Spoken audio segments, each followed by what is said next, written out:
5 voor 12 voorbij op de kerktoren. En het Limburg symbool staat vandaag in Maasmechelen om dat andere Limburgse symbool, carnaval, te controleren op zijn milieu-impact. Ons eerste putje ligt vlak bij de kerk. Daar is hij opgeruimd en is gepoetst.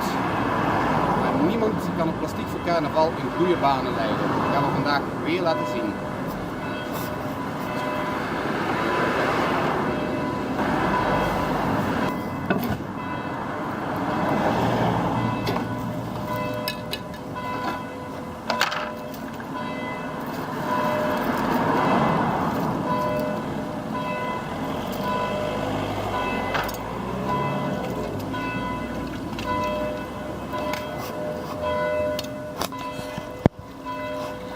Plastic in alle maten, vormen en kleuren.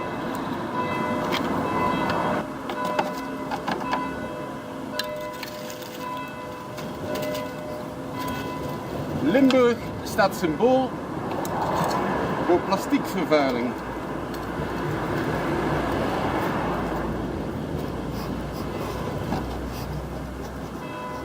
Een hart voor Limburg, geen hart voor de natuur.